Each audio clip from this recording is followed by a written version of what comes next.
Minasyaitonirrajim. Wa mimman khalaqna ummatan yahduna bil haqqi wa bihi ya'dilun. Wa mimman, dan itu dari orang-orang khalaqna yang menciptakan aku. Dan itu sebagian dari orang-orang khalaqna yang telah menciptakan aku, ummatun, adapun umat. Yahduna yang menunjuk, yahduna yang mendapatkan petunjuk siapa umat, bil haqqi dengan kebenaran. Yahduna yang mendapatkan petunjuk siapa umat, bil haqqi dengan kebenaran, wabihi dan dengan hak, wabihi dengan al-haq, ya'diluna adil siapa umat.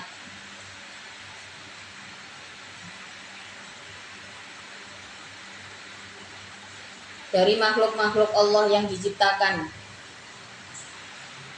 di antaranya ada orang-orang yang mendapatkan petunjuk terhadap kebenaran, dan dengan kebenaran tersebut orang-orang ini berbuat adil. Hum, adapun umat itu ummatu Muhammadin sallallahu alaihi wasallam, umat Nabi Muhammad sallallahu alaihi wasallam. Kama sebagaimana keterangan fi hadisin, di dalam hadis-hadis. Ada kelompok yang tidak diberikan petunjuk oleh Allah, ada orang-orang yang atau kelompok yang diciptakan untuk menerima petunjuk Allah dengan hak. Jadi pada akhirnya memilih untuk mengikuti Rasulullah dan kemudian melanjutkan ilmu-ilmu yang dibawa oleh Rasulullah dari Al-Quran dan hadis sampai nanti hari kiamat. Jadi kita umat Rasulullah itu sebenarnya sudah dijamin mendapatkan petunjuk Allah. Cuman kadang-kadang ada penolakan itu datang bisa dari kesombongan, bisa dari pengkhianatan, bisa juga dari ketidakseriusan kita di dalam menerima kewajiban-kewajiban Allah yang dijelaskan dalam kutipan hadis yang disebutkan dalam Tambihul Ghafilin mengenai orang-orang yang akan ditolak oleh bumi atau mendapati siksa kubur. Ada beberapa golongan. Di antaranya yang paling mendasar adalah Allah itu paling benci dengan orang yang sombong. Paling benci di sini otomatis orang-orang yang sombong ini akan sulit mendapatkan kebenaran karena sudah merasa yang paling benar mungkin, atau merasa yang paling lah maka ini adalah sifat yang paling dibenci oleh Allah, juga merugikan sebenarnya. Orang yang sombong, orang yang berkhianat, kemudian orang yang bermain-main dengan sholatnya, bermain-main dengan kewajiban-kewajiban Allah. Setidaknya tiga karakter ini jika menempel, ini akan menjauhkan kita dari petunjuk. Maka mudah-mudahan kita dibebaskan dengan perasaan ini. Termasuk diantaranya adalah hasud, orang yang hasud ini juga akan dijauhkan dari petunjuk Allah karena dia selalu tersiksa dengan keberhasilan orang lain. Padahal kan setiap orang kan punya kesempatan masing-masing, punya takdir masing-masing. Jadi hasud itu juga menjadi perkara penting yang menyebabkan kerusakan kita secara mental karena kalau orang itu punya punya perilaku batin yang disebut dengan hasud, ini nggak bisa tenang hidupnya. Kenapa? Setiap ada orang yang berhasil, dia marah Ada kemarahan yang tiba-tiba muncul kalau ditanya kenapa marah, ya mungkin nggak ketemu. Satu-satunya jawaban ya karena melihat keberhasilan orang lain. Nah kalau sudah separah ini sudah ya, semakin susah. Maka kalau tiba-tiba di hati kita muncul seperti itu, kan kalau masih dalam batas tertentu kita masih bisa mengendalikan. Yang penting jangan suka di-loss kalau ada perasaan itu nih. Misalkan kita melihat keberhasilan orang lain, terus kok ada rasa nggak enak, ya. Baiknya memang ya idealnya kita istighfar ya. Biar kembali kita ingat bahwa kita juga punya kesempatan. Apakah kesempatannya sama? Ya jelas nggak sama, orangnya beda. Jadi jelas tidak sama. Dan nggak usah khawatir, artinya apa ya? Setiap masa itu ada orangnya, setiap orang ada masanya. Itu bisa apa ya? Bisa dipastikan. Jadi masa itu ya masa ya zaman. Setiap keadaan itu ada orangnya. Mau kita dari Gen Z, apakah kita dari milenial gitu ya. Semua masa itu ada orangnya. Dan setiap orang punya pemikiran, punya ide, punya ideologi. Setiap masa ada orangnya, setiap orang ada masanya. Lah tinggal apakah dia mau memaknai hidupnya ini sebagai hidup gitu. Apa memaknai hidupnya hanya dengan menunggu orang lain jatuh supaya dia kelihatan lebih baik. Kalau sudah itu yang menjadi alasan seseorang untuk merayakan kebahagiaan kecil di hatinya, jadi dia akan cenderung lebih apa ya? Ada kebahagiaan ketika ada orang lain yang jatuh. Nah ini jelas hasut. Maka kenapa hasut, berkhianat, sombong, kemudian bermain-main dengan atau apa ya, tidak serius dalam ibadah, ini menjadi 4 hal paling mendasar yang bisa menyebabkan seseorang ditolak oleh bumi. Mungkin kalau sekarang sudah jarang ditunjukkan ya, yang tiba-tiba jenazah mau ditaruh terus keluar api gitu. Mungkin zaman sekarang udah nggak ada kecuali di sinetron ya. Mungkin zaman dulu memang ada. Tapi bahkan di dalam Tampil Buku Ghafilin itu diceritakan dalam sebuah hadis ya, apinya itu tidak menyembur pada saat si jenazah dimasukkan ya. Tapi jenazah itu sudah masuk, kemudian saudara-saudaranya pulang. Ini jenazahnya perempuan. Saudara-saudaranya pulang habis dari proses pemakaman. Kemudian ada sesuatu yang tertinggal loh, tadi jatuh pas proses pemakaman. Nah dari cerita ini bisa diartikan bahwa saat proses pemakaman nggak ada apa-apa, nggak terjadi apa-apa, nggak terjadi yang tiba-tiba kayak di sinetron Adab itu ya, itu nggak terjadi. Tapi saudaranya ini kembali dan mau diambil lagi karena kan masih belum lama gitu ya, mau di apa ya, dikeduk terus diambil lah yang tertinggal itu, semacam alat atau apa gitu yang tertinggal di situ. Ternyata waktu dibuka ya, itu sudah hangus semuanya, padahal belum lama gitu. Ternyata apa namanya, akhirnya si kakak saudara-saudara laki-lakinya ini nggak berani cerita ke ibunya, tapi ibu ada firasat nggak enak ya, terus ditanya gimana jenazah adikmu tadi pas kamu ambil yang tertinggal di makam gitu ya, mau cerita itu takut ibunya kepikiran gitu ya. Tapi akhirnya kemudian sampailah cerita ini kepada Rasulullah. Apa yang menyebabkan? Salah satunya adalah karena si jenazah ini sering bermain-main di saat sholat, tidak serius di dalam melaksanakan ibadah. Nah, maka janganlah kita sekali itu mempermainkan sholat, mempermainkan puasa. Ini jangan sampai. Mempermainkan sholat itu macam-macam. Misalkan kita perempuan nih, kadang-kadang head ya, terus nunda bersuci. Nah, nunda bersuci wis engko ae wis. Kalau misalkan nggak ada sakit ya, kapanpun ketika sudah tanggalnya suci kan, sudah ada daurahnya kan, gitu. Tanggal daurahnya sudah ada. Misalkan biasanya 7 hari gitu ya, adatnya 7 hari ya, maka mulai hari ke-6 itu sudah harus sering-sering dicek mungkin ya, untuk kita berhati-hati. Atau hari ke-7 mulai pagi hari harus sudah bolak-balik dicek. Sekali bersih, nah segera bersuci. Jangan sampai diulur, ya. diulur gitu. Iki ses wayahe suci tapi aku cek repot. Meneh wis sucine salate meneh. Nah, ini termasuk dari mempermainkan sholat. Ya, termasuk dari mempermainkan sholat, dan problem ini sering dialami oleh perempuan nih, entah sengaja nih, karena belum tahu, mungkin akhirnya sengaja lah karena belum tahu ya. Nah, kalau sekarang sudah tahu maka ini jangan pernah dilakukan. Jangan pernah dilakukan. Begitu juga di saat kita headnya macet-macet gitu.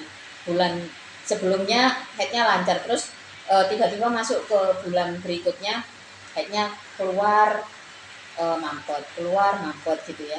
Maka di situ kan ada misalkan keluarnya jam 7 pagi. Jam 7 pagi keluar, terus nggak keluar sampai asar.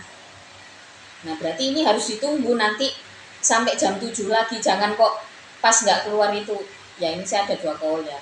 Ada yang mengatakan di saat nggak keluar maka mandi dan sholat gitu ya. Tapi ada yang mengatakan kalau kita mumayyiza, berarti kita bisa kita mendapatkan keringanan lah, untuk bukan semacam keringanan sih sebenarnya.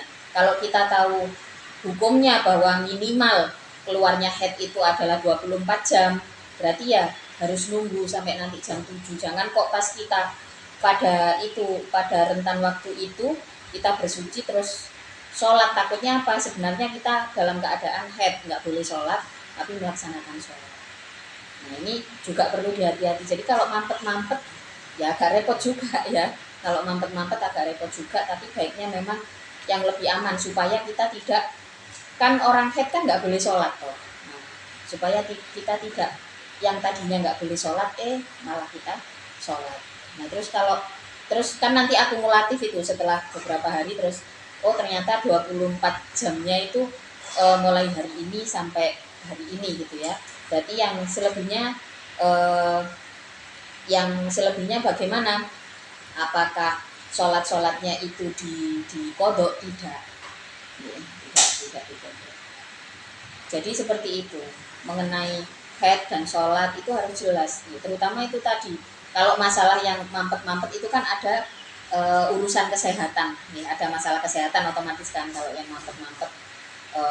Mampet-mampet itu tadi, kalau misalkan kurang yakin, takutnya apa kemarin saya termasuk tarikus sholah ya. Nah, setelah benar-benar suci boleh dikodoi, karena nggak yakin ya, takutnya yang kemarin-kemarin itu ninggal sholat gitu. Jadi ya duhur, habis sholat duhur terus kodok duhur gitu, dikodoi. Tapi kalau udurnya normal ya nggak perlu dikodoi, ngapain ya. Kalau udurnya normal ya sudah, berarti normal. Tapi waktu sucinya, perempuan itu seringkali kesulitan di dalam persoalan sholat itu. Ketika sudah tahu ya berarti jangan dipermainkan masalah suci dan sebagainya.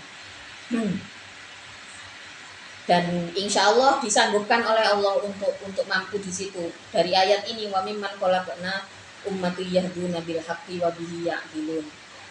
Ada umat yang mendapatkan petunjuk dengan kebenaran, dan dengan kebenaran tersebut umat ini akan berlaku adil. Ayat ini juga mempertegas bahwa kejahatan yang bengis-bengis itu mestinya sudah tidak lagi terjadi pada era umatnya Rasulullah. Tapi ya nyatanya setane Fir'aun biyen ya urip sampai tutup Israel zaman saiki nggih. Belum lagi orang-orang yang berebut kekuasaan, itu ngeri juga. Indonesia kita ini sekarang sedang darurat hukum. Banyak sekali hal-hal yang istilahnya apa ya, satu negara dikalahkan oleh satu keluarga gitu ya. Jadi yaitu urusan politik sih gitu.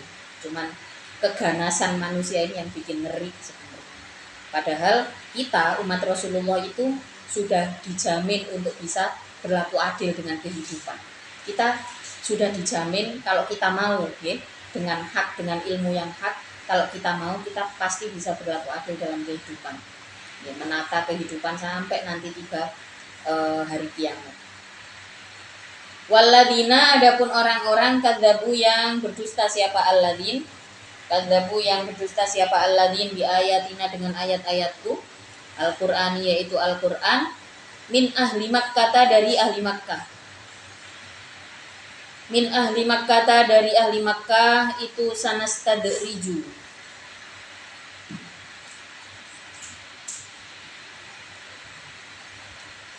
mengistidraj aku hum pada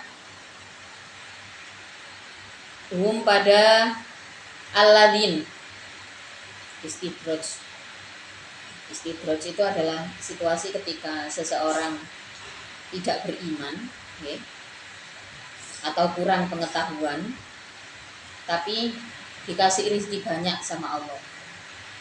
Nah, sebutan istidraj itu sendiri adalah satu sebutan untuk ya dikasih derajat lah ya, dikasih derajat rezeki pangkat gitu, yang nantinya akan dikurangi sedikit demi sedikit, akan diambil sedikit demi sedikit oleh Allah. Maka sebutannya istidraj. Jadi ya kadang-kadang banyak tuh kesaksian orang-orang yang mualaf ya, terutama sebelum masuk Islam itu rezekinya banyak, berlimpah ya, uangnya banyak, hartanya banyak, tapi begitu masuk Islam kemudian berkurang sedikit demi sedikit sampai habis sama sekali. Menurut kesaksian orang-orang yang mengalami hal itu ya, dan kemudian menyadari situasinya, oh ya ini berarti kemarin saat saya tidak beriman itu saya sedang dapat istidraj dari Allah, sedang diistidraj sama Allah, dan dikurangi sedikit demi sedikit. Ketika sudah habis sama sekali, nah disinilah ujiannya, apakah dia akan menyalahkan agama, menyalahkan kepercayaannya, atau justru semakin percaya. Beberapa orang yang masuk Islam itu kan karena merasa Islam agama yang tepat, mungkin agama yang benar, bahkan agama yang masuk di logika mereka. Banyak orang-orang yang memutuskan pindah ke Islam itu karena kecerdasannya. Ketika semakin habis apa yang mereka miliki, kemudian kok saya lebih tenang, kok saya nggak punya apa-apa tapi tetap punya teman, misalkan begitu. Atau banyak alasan yang bermunculan. Kisah istidraj ini ada banyak kalau saya mencari di YouTube gitu ya, orang-orang yang apa namanya, orang-orang mu'alaf itu. Nah, kalau dalam situasi habis sama sekali kemudian orang ini bangkit dengan keimanannya, maka akan ditata lagi sedikit demi sedikit oleh Allah, sesuai dengan kesiapan dia, dengan keadaan, sesuai dengan istiadat, sesuai dengan kesiapannya untuk menerima rezeki yang lebih bersih, menerima rezeki yang murni. Jadi istidraj itu yaitu kalau dalam apa namanya, dalam konteks Islam memang istidraj itu ada, memang istidraj itu ada. Jadi pas tidak beriman dikasih banyak sama Allah, pas beriman tiba-tiba berkurang tuh sedikit demi sedikit apa yang dimiliki, sedikit sampai bahkan tidak jarang dari cerita-cerita yang pernah saya dengar itu berkurangnya banyak, sampai benar-benar bangkrut. Kemudian yang memilih untuk kalau tetap memilih menetap di dalam Islam dengan kompetensi yang sudah dia miliki, otomatis akan belajar bagaimana caranya bangkit, di saat yang sama juga terus merawat keimanannya. Sanastadrijuhum min haitsu la ya'lamuna, dari arah tidak mengetahui siapa, alladzin wa umli, dan menunda aku lahum bagi alladzin, umhilhum artinya menunda aku hum pada alladzin, dikurangi sedikit-sedikit. Inna kaidi, sesungguhnya rekayasaku itu mati non berat. Syadidun artinya berat, layu tofu yang tidak dikuati, yang tidak akan kuat siapa, yang tidak dikuati apa kaidi. Awalam yatafakkaruna, tidakkah berpikir siapa alladzin, faya'lamuna, maka mengetahui siapa alladzin, ma bisahibihim, pada tidak ada itu dari pemiliknya alladzin ma bisahibihim pada tidak ada itu dari pemiliknya alladzin Muhammadin yaitu Nabi Muhammad sallallahu alaihi wasallam min jinnatin adapun dari orang gila. Maksudnya adalah ma bisahibihim min jinnah. Yang dimaksud dalam kalimat tersebut adalah pemilik daripada umat, yaitu yang dimaksud adalah Nabi Muhammad itu bukan orang gila gitu ya. Jununin artinya gila. In huwa tidak ada adapun sohib itu illa nadirun kecuali memberi peringatan mubinun yang jelas. Bayinul indari artinya yang jelas peringatannya, yang jelas ancamannya. Awalam yang duruna tidakkah melihat siapa alladzin fi malakutin di dalam kerajaan-kerajaan mulkis samawati yaitu kerajaan langit wal ardi dan bumi. Wafima dan di dalam perkara, kalau ayatnya wama gitu ya, finya itu ucapan mufasir atau lafaz yang hilang. Wafima dan di dalam perkara kholaqo yang menciptakan. Pada ma siapa Allah min syai'in dari sesuatu. Min syai'in dari sesuatu.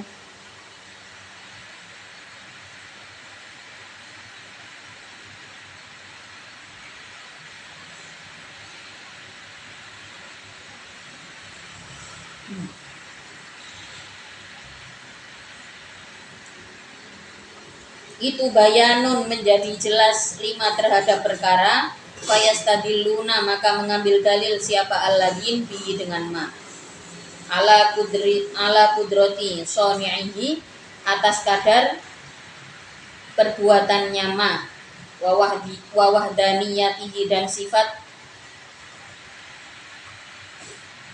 wahdaniyahnya soni'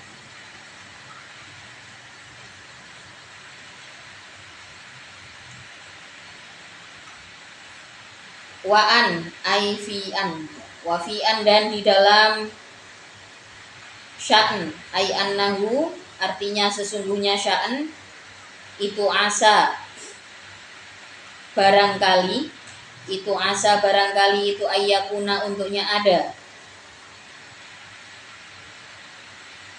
itu qadiktaroba benar-benar mendekat. Koroba artinya dekat apa ajaluhum ajalnya alladzin fayamutu maka mati siapa alladzin kufaron dalam keadaan kafir fayasiru maka menjadi siapa alladzin itu ilan nari masuk ke neraka fayubadiru maka tergesa-gesa siapa alladzin ilal imani terhadap iman.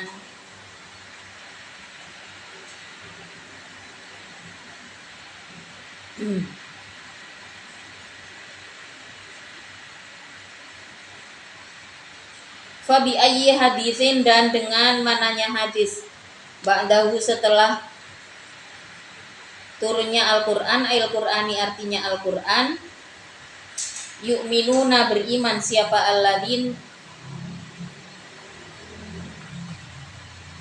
yu'minuna beriman siapa alladzin fabi ayyi hadisin ba'dahu yu'minun.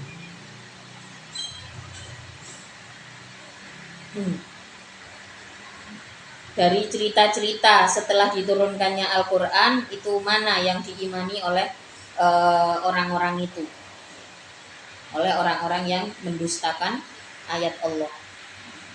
Jadi maksudnya adalah pada kalimat fabi ayyi haditsin ba'dahu yu'minun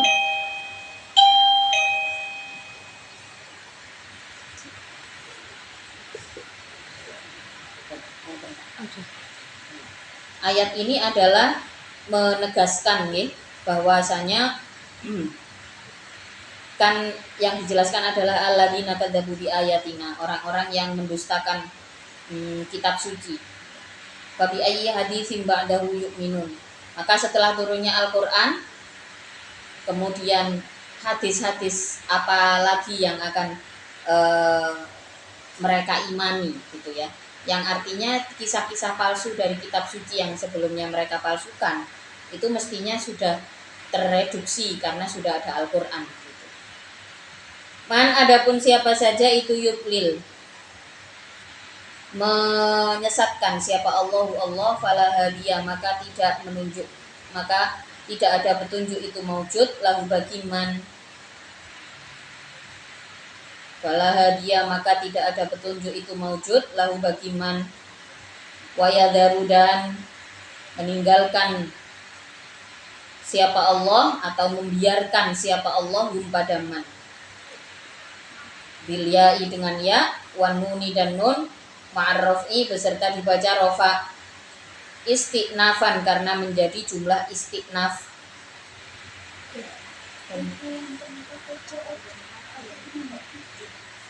Atas nama Mbak Putut ono sing di iya ketika jauh kata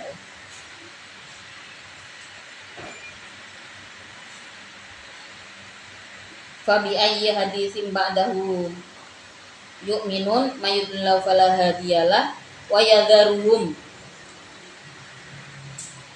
istiqnafan karena menjadi jumlah istiqnaf wal jazmi dan dibaca jazm atfan karena menjadi atof ala mahal lima atas mahalnya perkara ba'dal fa'i yang jatuh setelahnya fa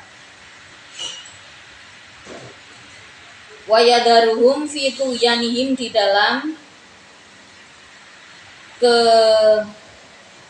kesesatannya man fitu yanihim di dalam sesatnya man ya mahuna dalam keadaan bingung siapa man ya taroddaduna artinya bingung siapa man tahayuron ya taroddaduna yang apa ya riwariwi miber-miber itu bahasa Jawa. Kalau bingung itu ini tahayuron karena bingung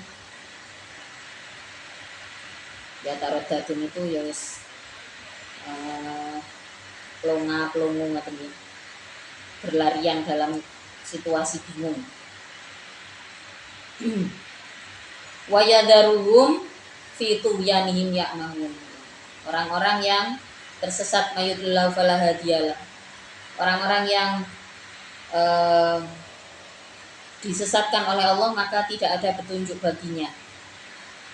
Kalau sudah tidak ada petunjuk itu berarti sudah diabaikan oleh Allah. Situasi ini adalah situasi di mana orang-orang memang ada orang-orang yang memang menolak keberadaan Allah. Memang menolak keberadaan Allah, otomatis ya Allah tidak hadir di situ. Seperti yang banyak disampaikan di bahwasanya Allah itu tergantung bagaimana kita mengenalnya. Kalau yang tidak mau mengenal terhadap Allah dengan berbagai alasan, ya, maka Allah akan meninggalkan orang ini, akan ditinggalkan oleh Allah. Dalam keadaan bingung mungkin, ya. Bingung karena ada banyak sekali pertanyaan.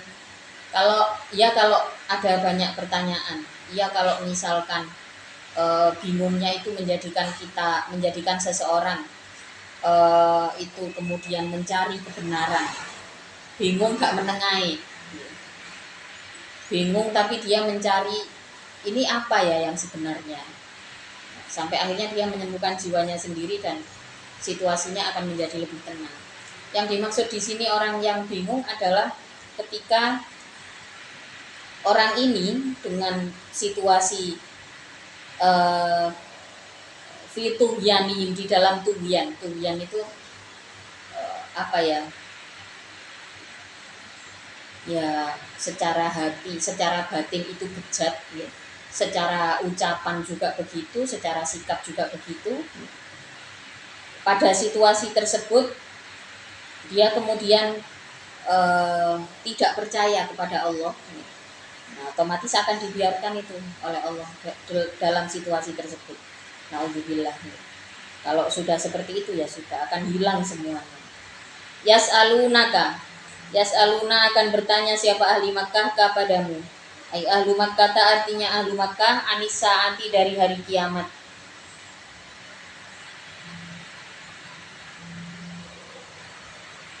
Al qiyamati yaitu hari kiamat. Ayana itu kapan?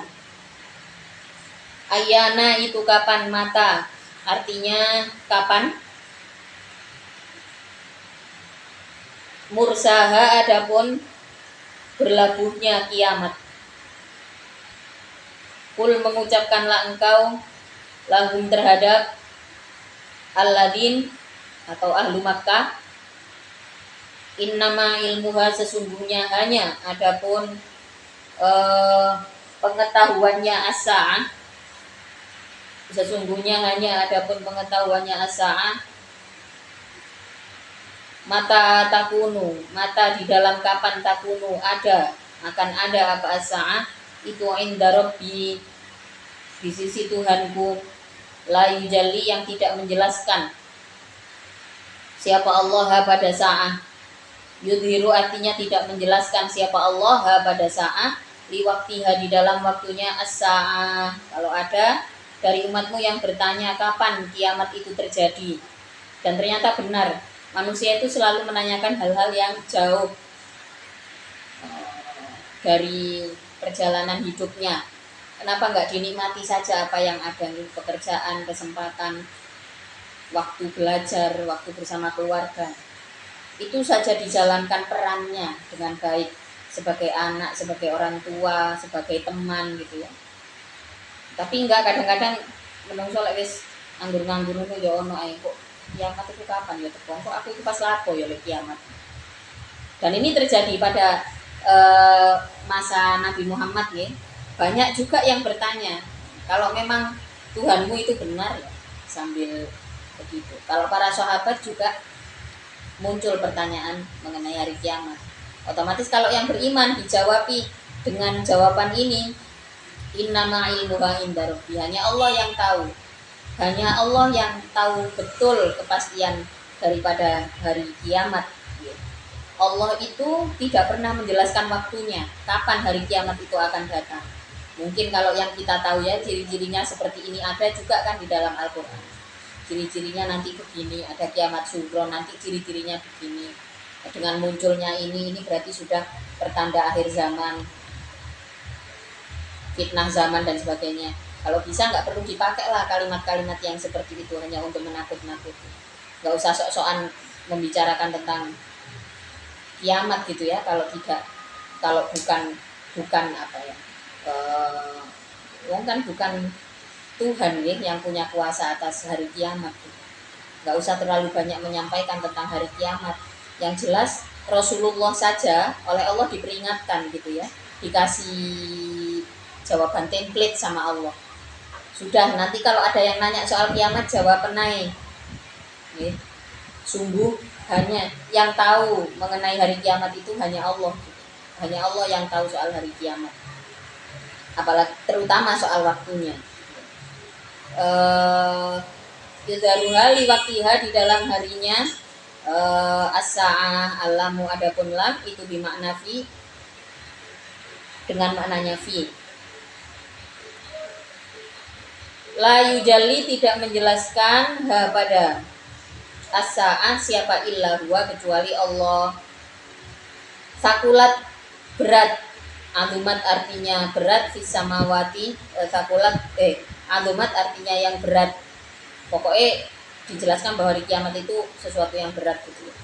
Fis samawati di langit-langit, wal ardi dan bumi, ala ahliha atas ahlinya as-samawat wal ard, ala ahlihima, lihauliha terhadap guncangannya kiamat.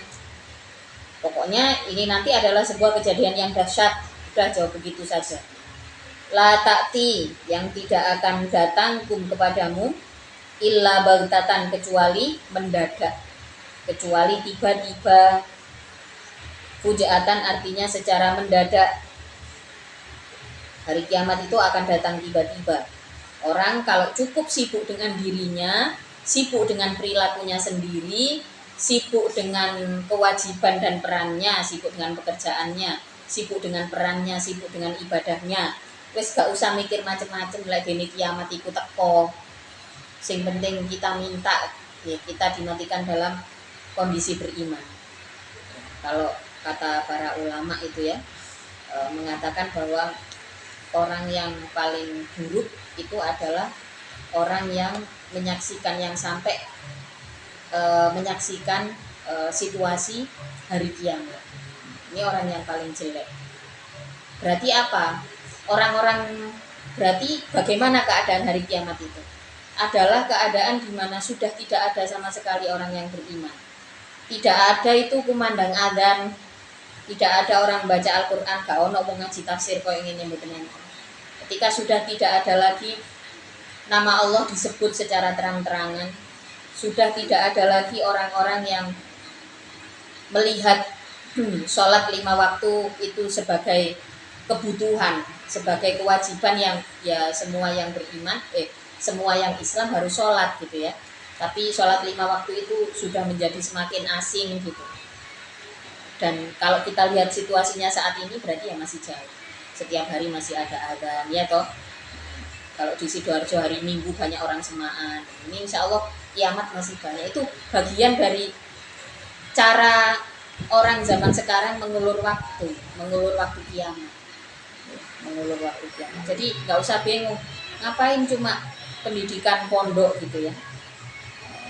Saya kalau ada yang nanya ngajarin anak saya sendiri gitu ya, anak-anak kita ajarin sendiri, yang ngajarin juga kalian kan juga murid saya gitu ya, terus saya minta untuk ngajarin anak-anak. Terus kalau ada yang nanya, lo buat apa belajar agama tok? Ya boleh tak jawab, gaya ngulur waktu kiamat kan masuk akal gitu ya. Ya jelas kita mengajari anak turun kita pelajaran agama, belajar membaca Al-Quran, belajar tentang tajwid, tentang fikih, bahkan nahwu yang menjadi landasan untuk supaya bisa membaca tafsir dan membaca Al-Quran dan hadis gitu. Ini adalah bagian penting yang tidak boleh dilepas dalam diri kita. Kalau kita punya ilmu, setidaknya orang terdekat kita ajari. Ini loh, nanti kelihatannya itu remeh, tapi ini akan mengulur waktunya kiamat. Akan mengulur waktu kiamat. Jadi kalau waktu kiamat itu datang adalah saat dimana sudah nggak ada lagi kumandang adzan. Tidak ada lagi orang yang membaca Al-Quran di dalam rumah. Tidak ada lagi orang yang menutup aurat. Maka masuk akal kalau para ulama mengatakan bahwa orang yang paling buruk itu adalah orang yang nanti hidupnya sampai di hari kiamat. Berarti selagi masih terus menurunkan generasi yang mau berkorban untuk agama Allah dalam segi waktu, kemudian harta, mau merawat kewajiban atau kemaslahatan bersama, seperti zakat, sedekah, mau merawat itu semua. Nah ini selagi masih ada orang-orang itu, maka kiamat insya Allah masih lama. Meskipun ya sudah dekat, karena nggak mungkin makin jauh, makin dekat pasti iya. Ya, karena zaman sudah berjalan, manusia dengan bentuk kita yang tingginya cuma sekian ini, kalau orang zaman sekarang kan 2 meter sudah tinggi banget ya. Padahal kalau dilihat kalau kita lewat di hutan yang purba gitu, yang masih terawat keasliannya, pohonnya kan tinggi terus diameternya besar gitu ya. Kalau ada perjalanan di hutan hutan nasional di Banyuwangi ya, perjalanan kalau mau ke Bali itu kan ada pohon-pohon raksasa yang memang dari zaman purba. Nah berarti manusianya seberapa bisa kita bayangkan ya, mungkin ya sekitar 5-10 meter ya orang-orangnya. Terus terkonversi sampai jadi kita yang saat ini. Yang artinya ya otomatis kiamat itu sudah dekat, nggak mungkin makin jauh, makin dekat itu sudah pasti. Dikit lagi nih, inda rabbi la yujalliha liwaqtiha illa huwa kecuali Allah. Sakulat fis samawati wal ard la ta'tikum, la ta'ti tidak datang apa as-sa'ah kum padamu illa baghtah. Yas'aluna bertanya siapa alladzin kepadamu ka'annaka, seakan-akan sesungguhnya engkau itu hafiyun, orang yang mengetahui.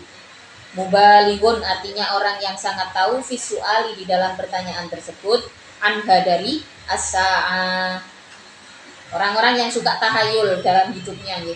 Orang yang punya kecenderungan menyenangi hal-hal yang mistis. Nah, ini biasanya akan menanyakan hal-hal yaitu seperti kiamat itu seperti apa gitu ya.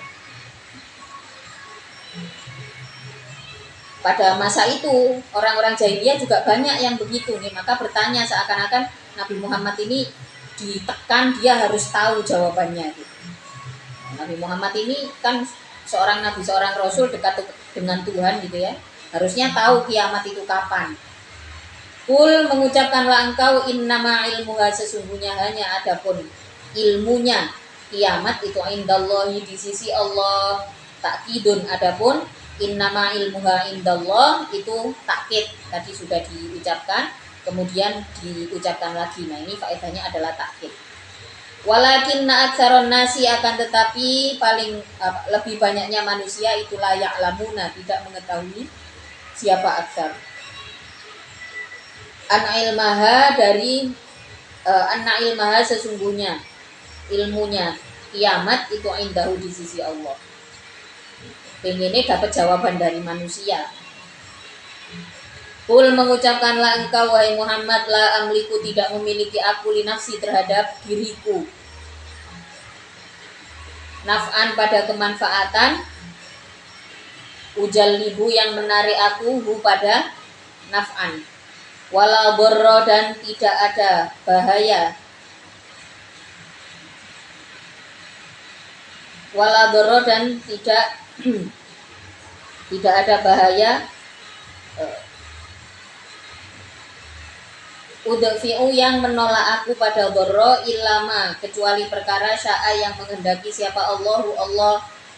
Ucapkan kepada mereka la amliku li nafsi naf'a wala dharra illa masya Allah. Aku tidak memiliki diriku sendiri, tidak kuasa atas manfaat dan madorot yang menimpa diriku kecuali atas kehendak Allah. Walau kuntu kalau toh ada aku itu a'lamu mengetahui aku al-ghaiba pada perkara yang ghaib. Ma artinya perkara, ghoba yang ghaib apa ma ya? Seperti kiamat itu kan ghaib ya. Ghaib itu berarti tidak tersentuh atau imateri, bukan material. Kalau semua yang bisa disentuh tinggal di dalam waktu, ya, di dalam ruang dan waktu itu namanya materi. Kalau yang sifatnya tidak bisa tersentuh atau ghaib itu adalah imateri. Lau kuntu a'lamul ghaiba lastakthartu maka akan memperbanyak aku minal khairi dari kebaikan. Wa ma masaniya dan tidak akan menimpa padaku apa asuu keburukan. Yang dimaksud al-ghaib di sini adalah masa depan. Lau kuntu a'lamul ghaiba. Kalau saya sudah tahu tentang perkara yang ghaib, kan apa-apa yang diucapkan oleh Rasulullah dalam bentuk prediksi, dalam bentuk informasi, ya, itu kan bukan karena Rasulullah sudah tahu masa depan. Tapi karena memang melihat data sehari-hari perkembangan umat manusia, selain itu juga mendapatkan petunjuk dari Allah. Maka kenapa di dalam Islam itu ilmu ramalan itu dilarang, ya? Ilmu ramalan itu dilarang. Nah, terus prediksi seperti itu gimana? Kalau prediksi berdasarkan data, ini masih boleh. Tapi kalau sudah pakai petunjuk yang pakai apa, Mbak Gandul, apa pakai apa, nah ini yang nggak boleh. Ilmu ramalan ini yang nggak boleh. Jadi kan kita bisa ini mengetahui atau by data ya, misalkan gini, ramalan tentang masa depan tapi by data, bukan ramalan. Misalkan, oh biasanya kalau bulan kalau bulan apa gitu ya, misalnya bulan berber gitu ya. Kalau orang Jawa itu ada September, Oktober gitu. Bulan berber itu biasanya musim hujan. Nah ini kan ramalan yang didasarkan oleh data umumnya gitu. Atau kita kadang-kadang juga sering melihat, oh anak pertama umumnya karakternya begini. Nah ini bukan ramalan, ya, tapi prediksi yang didasarkan oleh data. Ada bukti empirisnya, oh biasanya rata-rata begini. Nah sebenarnya memang yang nggak boleh itu kayak perbintangan, zodiak, ya. Tapi kalau ini dipelajari by data, maka kemudian berkembang, ya. Ilmu tentang karakter ini berkembang di sesuai budaya masing-masing. Di Jawa ada istilah weton. Weton ini juga pembelajarannya adalah by data. Boleh, sebenarnya juga nggak boleh, maka kita nggak boleh menjadikan itu sebagai pegangan, ya. Menjadikan itu sebagai pegangan nggak boleh. Memang gimana ya, kalau ilmu ramalan karakter manusia ini kan memang banyak dicetuskan oleh para ilmuwan untuk mempelajari, untuk menemukan diri kita. Nah yang masuk benar-benar kategori tidak boleh itu adalah orang memprediksi tentang masa depan. Wes budalo mene jam sakmene budalo gawe klambi iki, nah koyo ngono iku contone. Atau apalah pokoknya ramalan-ramalan yang nggak masuk akal. Oh iki nomere nggak, nomor iki nomor togel. Jadi kalau ramalan dalam bentuk karakter manusia gitu, itu biasanya memang dipelajari dari data. Yang tidak boleh itu adalah memprediksi masa depan. Terus seakan-akan sudah pasti gitu. Seakan-akan sudah pasti, wong dokter ae gak oleh. Misalnya wis seru, waduh wong iki umure jane gak dawa rek. Kalau toh tahu ya baiknya cukup disampaikan, hati-hati nanti kalau ada apa-apa. Cukup seperti itu. Gak perlu kok ngomong wis iki umure tinggal 2 bulan gitu. Meleset gitu, meleset. Nggak bisa seperti itu ya. Jadi tentang hari ya balik lagi ya. Jadi mereka mengira bahwa Nabi Muhammad itu tahu segalanya termasuk tentang hari kiamat. Min fakrin wa ghairihi. Wa ma masaniya apa asuu keburukan. Min fakrin nyatanya dari kefikiran, wa ghairihi dan selain fakir. Lihtirozi karena menjaga aku anhu dari asu bijetina bil madori dengan menjauhkan keburukan-keburukan. Nah, Rasulullah diperintahkan oleh Allah untuk mengatakan la amliku li nafsi naf'a wala dharra illa masya Allah. Aku tidak berkuasa atas diriku sendiri terhadap manfaat dan bahaya kecuali atas kehendak Allah. Illa masya Allah, kecuali atas kehendak Allah. Walaupun tu a'lamul ghaiba, kalau aku mengetahui perkara yang gaib, yaitu tentang masa depan, las taksartu minal khairi, maka aku akan sibuk dengan kebaikan-kebaikan dan wama masanya, dan tidak akan menimpa kepadaku apa asu keburukan, karena sudah tahu prediksinya, nek dodol wis pasti berhasil gitu ya, misalkan dengan prediksi, dengan ramalan nggak akan tertimpa keburukan, tapi nyatanya tidak. Manfaat dan bahaya yang datang kepada kita itu semuanya atas kehendak Allah, semuanya atas kehendak Allah. Maka nggak boleh orang bisnis terus kok tiba-tiba nyongko aku didukuni ya mbak, nah itu gak oleh kok ngomong itu ya. Karena kalau dari ayat ini sudah jelas ya, seorang nabi, seorang rasul seperti Rasulullah dituntun sama Allah untuk mengatakan la amliku li nafsi naf'a wala dharra illa masya Allah. Aku tidak memiliki diriku sendiri untuk sebuah manfaat atau bahaya kecuali atas kehendak Allah. Jadi ya orang usaha ya kayak gitu, diupayakan, disiapkan, semuanya diatur semuanya. Nah, terus nanti kalau oh ya mungkin waktunya masih begini, belum berhasil, trik yang ini belum berhasil kemarin, maka belajarlah lagi di situ. Nggak usah gampang-gampang. Oh iki ono sing masangi. In ana illa nadhiru wa basyir liqaumin yu'minun. Wallahu ta'ala a'lam bishawab. Al-Fatihah.